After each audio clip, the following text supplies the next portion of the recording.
राजनीति के सबसे बड़े मौसम वैज्ञानिक किसी दौर में उनके विरोधी मौज लेने के लिए रामविलास पासवान को कहा करते थे।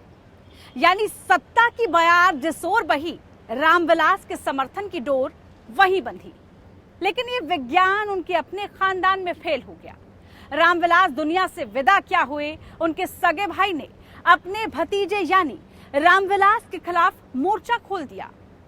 कुल के चिराग अंधियों में फंस गए, लेकिन लौ धुंधली ही सही टिमटिमाती रही। पहले पापा गए,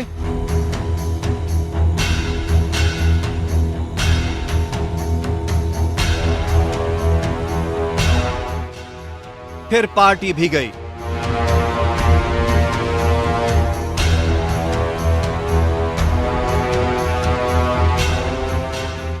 लोक जनशक्ति पार्टी में चाचा भतीजे की लड़ाई ऐतिहासिक है।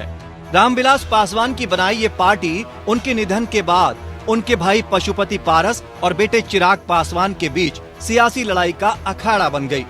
हालात ये हो गए कि पार्टी के 6 में से 5 सांसद ने पशुपति पारस को संसदीय दल के नेता के तौर पर चुन लिया और छठे सांसद खुद चिराग थे। यानी अपनी पार्टी में अकेले टिमटिमाते चिराग बच गए, बाकी चाचा और भाई सबने साइड पकड़ लिया। चिराग पासवान ने चाचा पशुपति की इस हरकत को गद्दारी के तौर पर लिया। तब से लेकर अब तक चाचा से दूरियां कायम हैं। चिराग अकेले अपनी राजनीतिक जमीन को बनाने में जुटे हैं। खुद को कभी पीएम मोदी का हनुमान बताते थे चिराग, आज खुद उन्हें संकट मोचक की जरूरत है। लेकिन कड़वाहट ऐसी कि कोई भी मौका हो, चाचा पशुपति पारस को खरी खोटी सुनाने से नहीं चूकते। वहीं पारस भी पलटवार करने का मौका नहीं छोड़ते। बहरहाल जब चुनाव समाप्त हुए उसके बाद जैसा मैंने कहा कि मुझे थोड़ा समय चाहिए था अपने परिवार के साथ रहने का। वो समय मिलने के बाद जब वापस हम लोग रणभूमि में उतरने की तैयारी कर रहे थे, कोरोना प्रोटोकॉल तब तक लागू हुए। इस महामारी से बचाव के लिए कई तरीके के नियम कायदे कानून बनाए गए और उस वक्त हम लोगों ने पुनः कुछ समय के लिए अपनी तमाम राजनीतिक गतिविधियों पर हम लोगों ने रोक लगाई।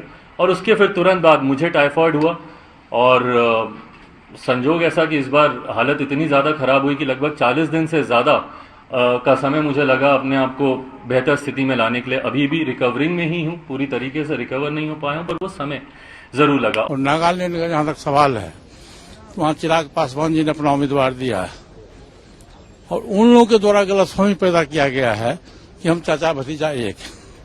मैं इस बात का खंडन करता हूँ और हमारी पार्टी नागालैंड हो या त्रिपुरा हो, जहाँ भी चुनाव होगा, हमारी पार्टी या मैं स्वयं जाके इस कंफ्यूजन को दूर करूँ।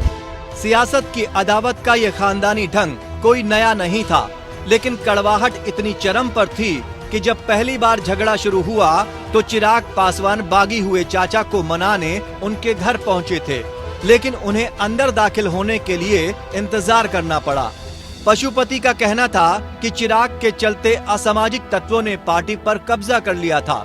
दरअसल रामविलास के बाद जब पार्टी चिराग के हाथों में आई थी तो उनके फैसलों को लेकर आम कार्यकर्ता और पार्टी के दूसरे नेता खुश नहीं थे, सो रास्ते जुदा होने थे, हो गए।